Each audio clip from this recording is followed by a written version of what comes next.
Éxodo, capítulo 13, el libro de la salida. Y capítulos anteriores a esto, a este capítulo que vamos a leer, nos hablan acerca de cómo Dios saca al pueblo de Israel con mano fuerte de Egipto. Y cómo en el capítulo 12 se establece lo que es la Pascua, ¿sí? Y el significado de la Pascua, que es pasar por alto, pasar de vosotros. Cuando nosotros pensamos en Pascua, tenemos que pensar en ese momento en el que el ángel de la muerte pasó de los israelitas. Ese es el propósito por el cual Dios establece allí la Pascua. Y aquí en el capítulo 13 entonces les dice a ellos cómo deberían de llevar a cabo este rito. ¿Qué es lo que tenían que hacer? Vamos a leer los primeros 16 versículos del capítulo 13 que dice así la palabra de Dios. Jehová habló a Moisés diciendo: conságrame todo primogénito, cualquiera que abre matriz entre los hijos de Israel, así de los hombres como de los animales, mío es. Y Moisés dijo al pueblo: tened memoria en este día, en el cual habéis salido de Egipto, de la casa de servidumbre, pues Jehová os ha sacado de aquí con mano fuerte, por tanto no comeréis leudado. Vosotros salís hoy en el mes de Abib. Y cuando Jehová te hubiere metido en la tierra del cananeo, del eteo, del amorreo, del heveo y del jebuseo, la cual juró a tus padres que te daría, tierra que destila leche y miel, harás esta celebración en este mes. 7 días comerás pan sin levadura, y el séptimo día será fiesta para Jehová. Por los 7 días se comerán los panes sin levadura, y no se verá contigo nada de leudado, ni levadura en todo tu territorio. Contarás en aquel día a tu hijo, diciendo: se hace esto con motivo de lo que Jehová hizo conmigo cuando me sacó de Egipto. Y te será como señal sobre tu mano y como un memorial delante de tus ojos, para que la ley de Jehová esté en tu boca, por cuanto con mano fuerte te sacó Jehová de Egipto. Por tanto, tú guardarás este rito en su tiempo, de año en año. Y cuando Jehová te haya metido en la tierra del cananeo, como te ha jurado a ti y a tus padres, y cuando te lo hubiese dado, dedicarás a Jehová todo aquel que abre matriz, y asimismo todo primer nacido de tus animales, los machos serán de Jehová. Mas todo primogénito de asno redimirás con un cordero, y si no lo redimieres, quebrarás su cerviz. También redimirás al primogénito de tus hijos. Y cuando mañana te pregunte tu hijo diciendo: ¿qué es esto?, le dirás: Jehová nos sacó con mano fuerte de Egipto, de casa de servidumbre. Y endureciéndose Faraón para no dejarnos ir, Jehová hizo morir en la tierra de Egipto a todo primogénito, desde el primogénito humano hasta el primogénito de la bestia. Y por esta causa yo sacrifico para Jehová todo primogénito macho, y redimo al primogénito de mis hijos. Versículo 16, te será pues como una señal sobre tu mano y por un memorial delante de tus ojos, por cuanto Jehová nos sacó de Egipto con mano fuerte. Maravilloso capítulo que habla de aquello que el pueblo de Israel pasó después de que Dios les sacó en el camino en el que ya iban saliendo apresuradamente, porque los egipcios los estaban ya echando. Los apresuraban para que se fuera de su tierra. Había sucedido algo que no podían soportar los egipcios. Sus hijos, sus primogénitos, habían muerto. Y los primogénitos de sus ganados también habían muerto. No querían a los israelitas en su casa. Ya no los querían retener, los estaban echando. Y eso no viene de los egipcios, no es que les nació a ellos, es que Dios los movió a que hicieran esto. Fue Dios con mano fuerte que sacó al pueblo de Israel, perdón. Y entonces en este capítulo quisiera mirar algunos pasajes muy especiales y a modo de reflexión, no vamos a profundizar, no es la idea es que podamos ver algunas cosas interesantísimas en este capítulo y que podamos mirar ahora a Dios que quiere enseñarnos también a nosotros. Del versículo 1 y 2 y aún en todo el capítulo, se habla de el señorío de Dios sobre su pueblo. En otras versiones no aparece la palabra Jehová, sino la traducen como Señor.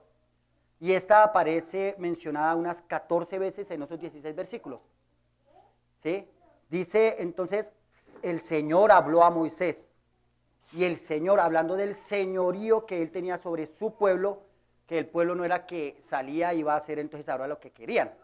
Entonces muchos podrían llegar a pensar, no, pues antes eran esclavos, ahora son libres, pueden hacer lo que quieran. Porque lamentablemente ese es el concepto de libertad que se tiene. Ser libre es poder hacer lo que a uno le dé, lo que uno quiera. Y no, Dios demuestra su señorío, ¿sí?, inmediatamente diciéndoles lo que ellos tenían que hacer. Y lo hace a través de Moisés. En el versículo 1 y 2 encontramos entonces, Jehová habló a Moisés diciendo, conságrame. No le dice, me haces un favor, ¿será que de pronto, si usted es agradecido, le gustaría hacer? No, Dios da una orden de consagrar, de separar. Tenían que ser para él, los tenían que apartar. Y ahí vienen todas esas palabras que nosotros conocemos como santo, ¿cierto? Separar, consagrar.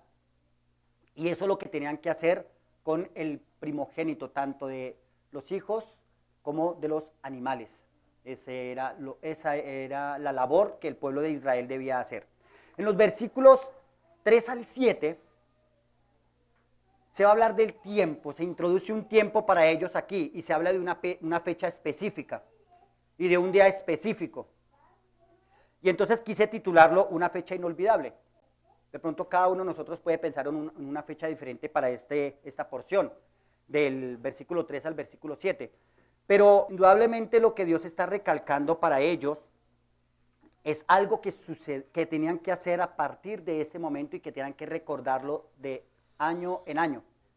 Dice versículo 3, y Moisés dijo al pueblo, tened memoria de este día en el cual habéis salido de Egipto de la casa de servidumbre, pues Jehová os ha sacado de aquí con mano fuerte.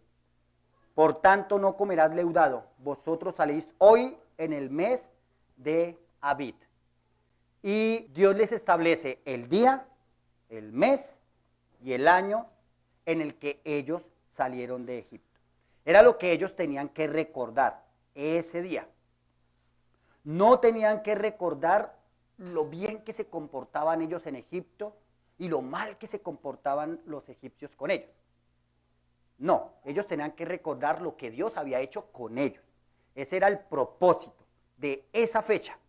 De los versículos 8 al 9 encontramos entonces el tema de los panes sin levadura o la levadura que no se podía presentar en esta ofrenda. Y hay un propósito muy especial de parte de Dios para decirle al pueblo de Israel que no deben tener levadura en ese momento de la fiesta de la Pascua. No que el pueblo de Israel no comieran pan con levadura normalmente. Eso era algo que tenían que hacer durante los tiempos de la fiesta. Y cuando presentaban ofrendas delante de Dios, no podían presentarlas con levadura. La levadura en las Escrituras, aparte de algunos otros pasajes que tienen una connotación diferente, normalmente habla de la corrupción, normalmente habla del pecado, normalmente habla de la contaminación. Y si entendemos en sí lo que significaba la levadura, lo que hacía la levadura era fermentar todo aquello que tocaba, ¿sí? Y se dice que la misma levadura sale de la misma masa. Entonces, se hace la masa, se deja quieta durante un buen tiempo y esa masa se convierte pues en la levadura que después van a utilizar para leudar el resto de masa. Y entonces indicaba para el pueblo de Israel corrupción, indicaba depravación, y en este momento Dios les está diciendo, eso no puede estar presente en esta ofrenda. En los versículos 10 al 13 encontramos la ley en la dedicación del primogénito. Y allí se habla de qué es lo que tenía que hacer el pueblo, cómo lo tenía que hacer y por qué lo tenía que hacer. Y el para qué lo tenía que hacer. No era un capricho de Dios. No tampoco fue que se lo inventó Israel. No, esto es algo que vino de Dios a través de Moisés. Moisés era el sacerdote para ellos en este momento y él hablaba de parte de Dios. Y lo que Moisés le decía al pueblo era el mandato de Dios para el pueblo. Era lo que tenían que hacer. En los versículos 14 al 16 encontramos la razón o el propósito por el que se hacían todas estas cosas. El versículo 14 arranca diciendo, y cuando mañana te pregunte tu hijo diciendo, ¿qué es esto? Le dirás, Jehová nos sacó con mano fuerte de Egipto. Jehová nos sacó con mano fuerte de Egipto. Uno pensaría, ¿qué le pasó al pueblo? ¿Qué le pasó al pueblo de Israel? Si las instrucciones estaban tan claras para ellos, ¿por qué el pueblo de Israel terminó enorgulleciéndose de que ellos habían sido escogidos? De que ellos eran un pueblo mejor que el resto de los pueblos. Cuando Dios desde un principio les está diciendo que Él fue el que los sacó, Él fue el que hizo la obra y que no fue por algo que ellos hayan hecho. De hecho, si uno analiza el pasaje que viene hablando de la levadura, inmediatamente después habla de un memorial en la mano o de una seña sobre las manos, mostrando que no era nada de su obra, no era lo que el pueblo de Israel haya hecho, es lo que Dios hizo. Hay algunas palabras claves que quisiera mencionarles en este pasaje. Ya mencioné una de ellas que es Jehová o Señor, que se menciona durante todo el capítulo. Y viene acompañada, esa palabra viene acompañada de algunos verbos importantísimos, ¿sí? Entre ellos, hizo. Cuando Dios hizo, cuando Dios te hizo salir, Él fue el que lo hizo. No fue el pueblo. El pueblo de Israel estuvo allí como 430 años, 400 de los cuales fueron esclavos.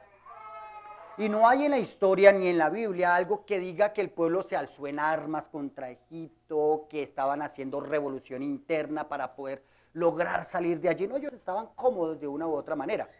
Así arrancó ese pueblo. 70 personas entraron allí a Egipto. Ya estaban acostumbrados. Era cotidiano, era normal para ellos. No es que nació en el corazón de los egipcios de los israelitas el salir de Egipto. Es que Dios lo hizo. Otra palabra muy importante nombrada allí es consagrar, apartar con un propósito. Todo hijo, todo primer hijo nacido, todo primogénito, debía ser apartado para Dios. Lo mismo que el de los animales. Y Dios hace una o dos excepciones allí. Y es muy interesante esta excepción que Dios hace, ¿no? Versículo 10 y 13 dice así: por tanto, tú guardarás este rito en su tiempo de año en año. Y cuando Jehová te haya metido en la tierra del cananeo, como te ha jurado a ti y a tus padres, y cuando te lo hubiere dado, dedicarás a Jehová todo aquel que abre matriz, asimismo todo primer nacido de tus animales. Los machos serán de Jehová. Hasta ahí indicaría que todo primogénito tenía que ser dedicado a Dios y debía morir. Todos sus animalitos tenían que morir.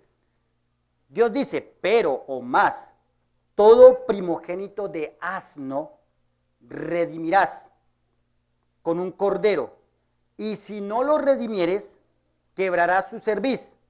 También redimirás al primogénito de tus hijos. Pensaba en el primogénito de los hijos y era apenas lógico que los israelitas quisieran redimir a su hijo, que quisieran dar un cordero por su hijo, pero habla de un asno.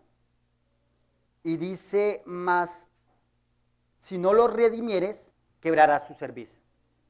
O sea, el animal no podía vivir. El primer nacido de asno debía morir. O lo tenía que redimir. Uno piensa, creo que muchos primogénitos de asnos murieron. No todos iban a querer sacrificar a un cordero por un asno. Y dice que tenía que ser quebrada su cerviz, su cuello tenía que ser quebrado. ¿Por qué Dios hace esta excepción? Luego, más adelante en la ley se habla también de redimir a los animales inmundos. Y aquí en este caso habla directamente de este animal. Y claramente Dios se adelanta a lo que los israelitas iban a hacer y no les da la opción de mantenerlo.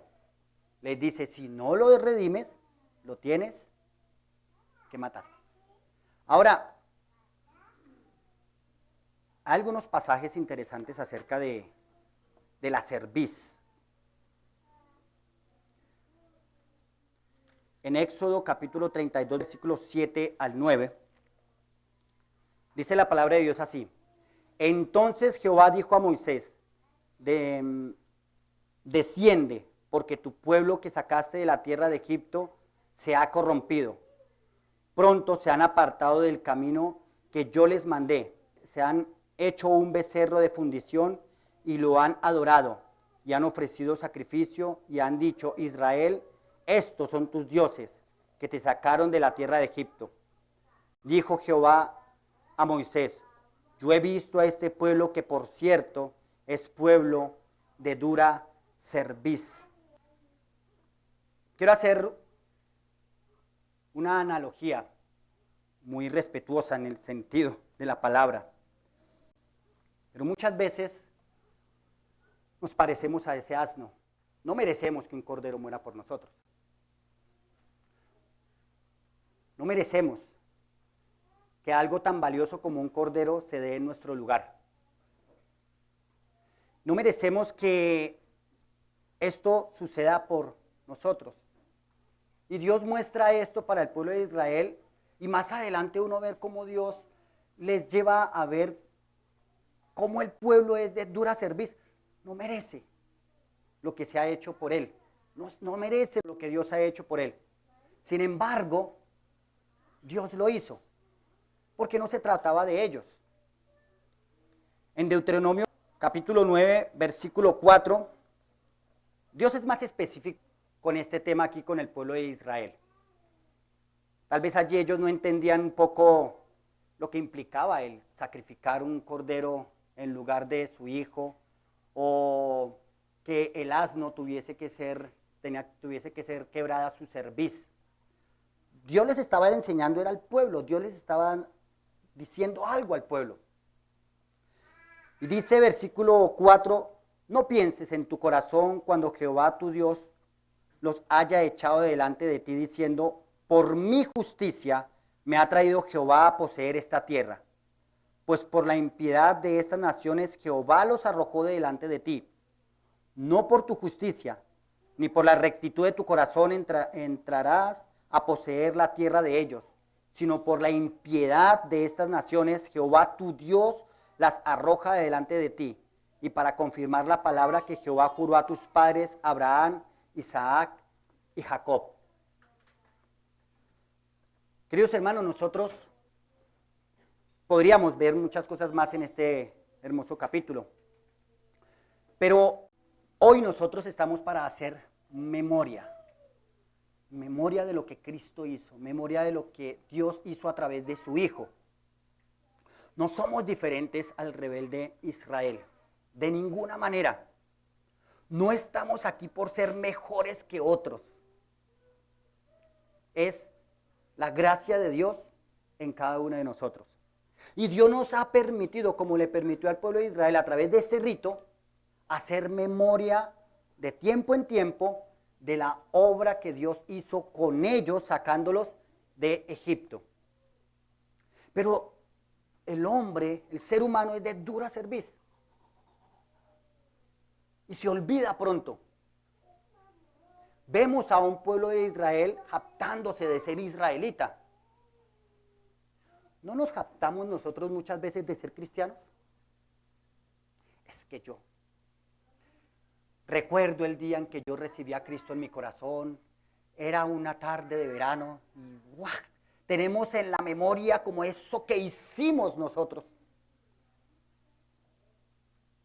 Cuando lo que se tiene que recordar, como el pueblo de Israel, tiene que recordar es la fecha en la que Dios les sacó, la obra que Dios hizo. ¿Qué tenemos que recordar usted y yo hoy? La obra de Cristo en la cruz del Calvario. No lo amables que fuimos nosotros al abrir el corazón al Señor, porque eso no pasó, no es verdad. No hay nada en el corazón del hombre que lo mueva a aceptar a Dios. Es Dios el que fue movido a misericordia y a mí, siendo un asno que merecía que su cuello fuera quebrado, me redimió a través de su Hijo Jesucristo.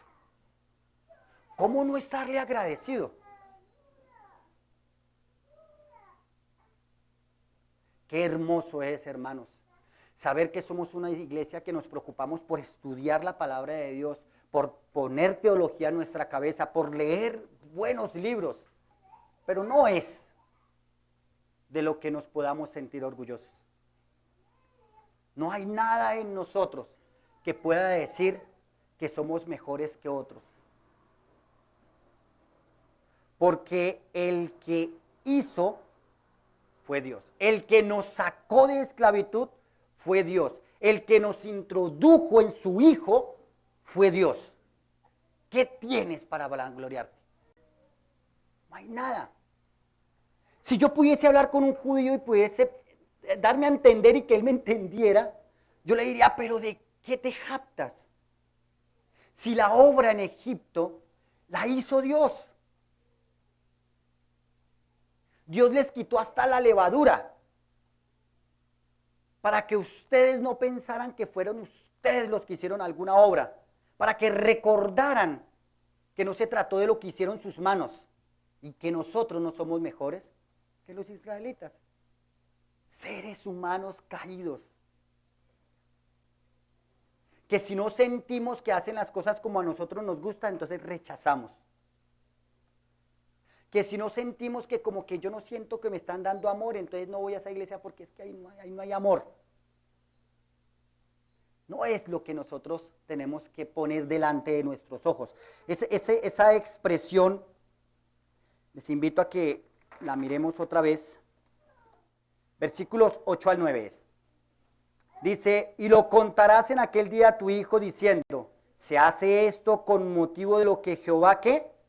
Hizo conmigo cuando me sacó de Egipto, y te será como una señal sobre tu mano y como un memorial delante de tus ojos. El pueblo de Israel lo tomó literal y años después lo que hicieron fue colocarse unas cositas aquí en esto con palabras de la Torá, y se colocaban luego por acá también a otra cosita, y ellos entendían que eso es lo que tenían que hacer. Pero se trataba más de que ellos entendieran que no con sus manos, no era algo de ellos, sino que venía de Dios. Dios fue con mano fuerte quien hizo esto. Pero el pueblo se desvió. Y el pueblo en un momento pensó, nosotros somos mejores que otros. Porque pues para que Dios se haya fijado en mí, es que algo vio en mí. Porque por algo cada uno tiene la pareja que tiene. Algo vio en usted, algo vieron en mí y por eso se fijaron en mí. Pero con Dios no fue así. Con Dios no funciona así. Por Él más, varias veces se repite ahí lo que Él juró y a quien Él le juró. Tenía que ver con Dios, la obra de Dios que nació en su corazón y que Él prometió que iba a hacer. Dios había prometido que iba a sacar al pueblo de Israel de allí de Egipto. Dios dijo, a ellos los van a esclavizar y yo los voy a sacar. Y va a haber juicio este día. Todo primogénito merecía la muerte, tanto de los egipcios como de los israelitas.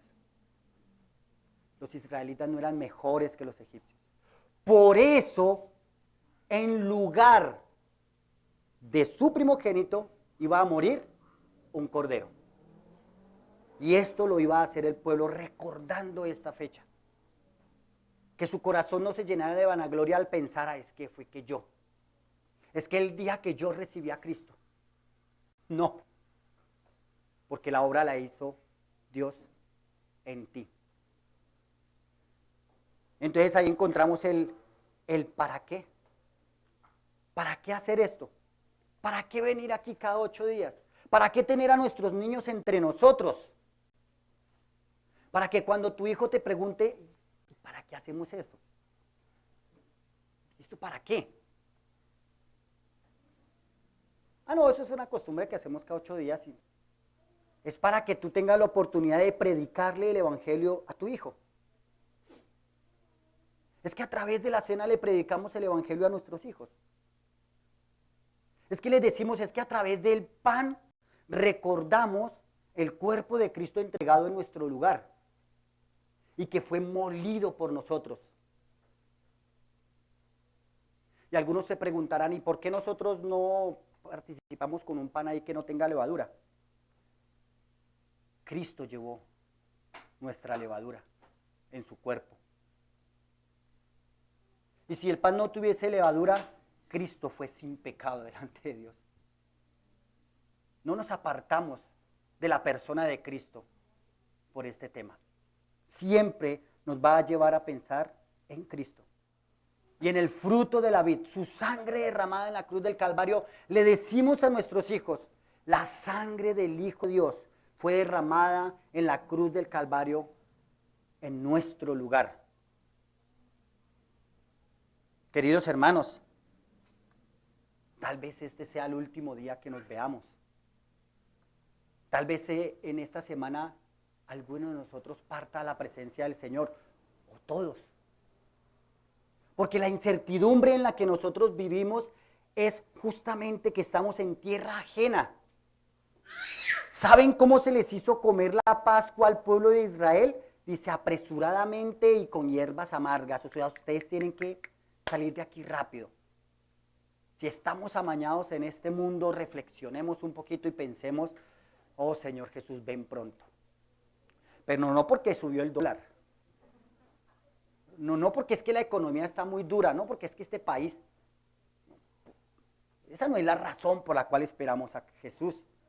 Esperamos a Jesús en razón de lo que Él hizo por nosotros.